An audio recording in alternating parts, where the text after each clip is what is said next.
German ভাষার A1 কোর্সে পঞ্চম ক্লাসে আপনাদের স্বাগতম।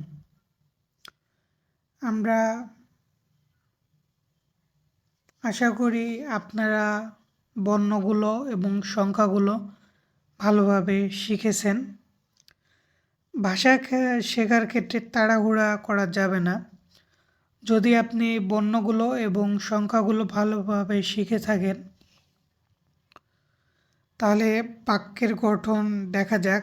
বাক্য গঠনের আগে আমাদের সর্বনামগুলো ইংরেজিতে যাদের পার্সোনাল প্রোনাউন্স বলা হয় সেগুলো জানতে হবে।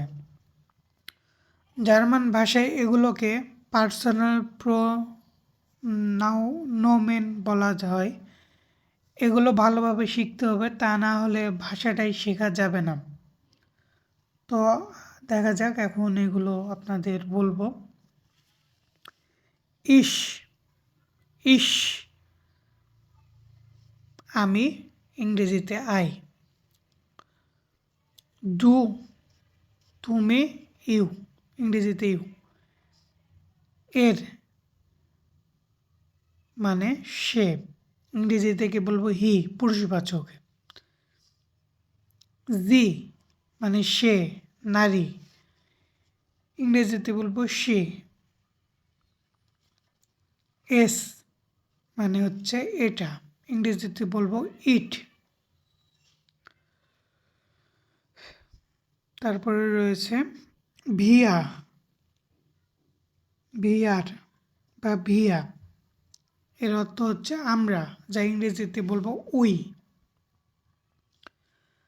তারপরে এখানে রয়েছে ই আ মানে তোমরা, ইংরেজিতে কে বলবে ইউ।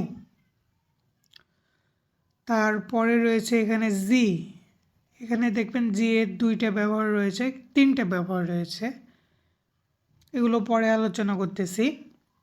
জি মানে তারা বা ইংরেজিতে দে। জি মানে আপনি বা আপনারা, ইংরেজিতে ইউ।